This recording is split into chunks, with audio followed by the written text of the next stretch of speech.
Hey there, stranger. Hello there, Blondie. What brings you here this time of night? My husband and I got into a little scuffle. Thought I was being unfaithful. Can you imagine that? Yeah. Imagine that.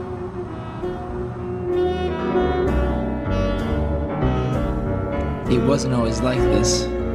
Following Blondie around town like a dog, trying not to get noticed. Before all the late nights at the office, or when going out with the girls turned into an all-night ordeal.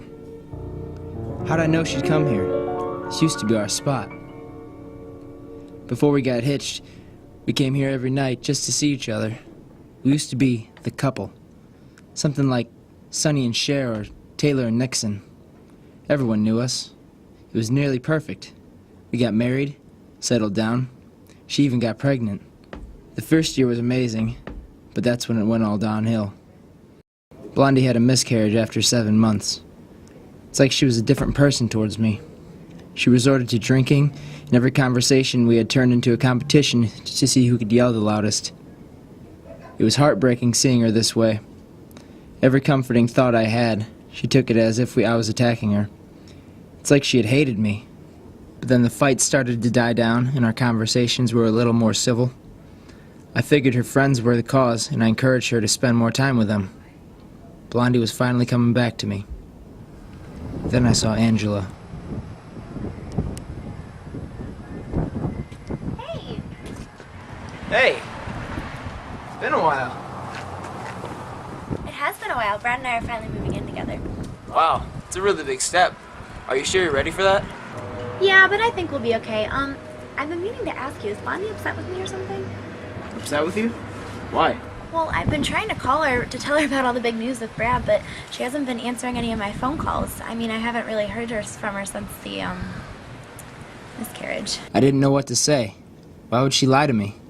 A million different scenarios went through my head, but I didn't want to jump to conclusions and push her even farther away, so I decided just to pretend it never happened. It worked for a while, but the thought of her lying to me was piercing in the back of my head. Then she did it again. She told me that her and Angie were going out to the spa getaway on the mountains. I had to know for sure. So when she'd left, I snuck out the back door and followed her at a distance. I was right. She wasn't going to some spa. She was going to the place where we met. But I couldn't understand why. Did she just need some time away from me and didn't want to hurt my feelings? Then a man with a familiar face walked up. I had to know him from somewhere, but I just couldn't think of where.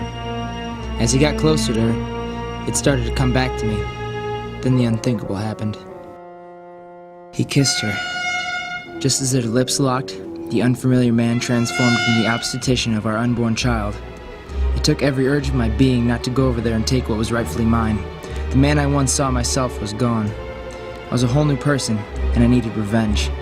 So I went home and I grabbed my wooden baseball bat and the 9mm revolver out of the dust-covered shoebox I kept in my closet, loaded it with bullets, and went to his house. I already knew where he lived because of all the in-home doctor visits Blondie had scheduled. It made me wonder how long I had been falling for the Concerned Doctor Act. I knew I couldn't kill him with a gun because it would make too much noise. So I knocked 3 times, and at the first sight of those backstabbing eyes, I knocked him out with a swift hit to the head.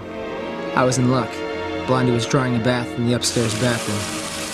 There was no way she could have ever heard me.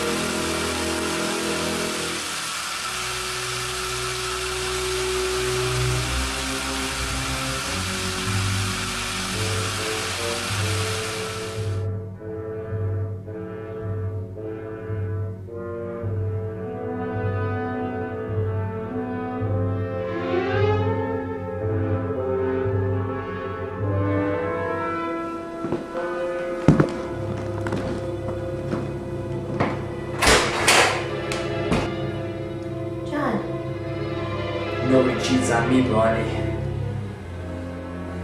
Nobody.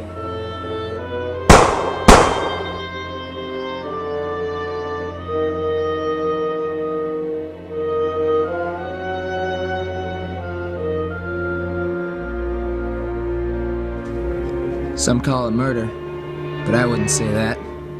In a way, the dumb blonde taught me a lesson. You can get away with anything in the 1950s.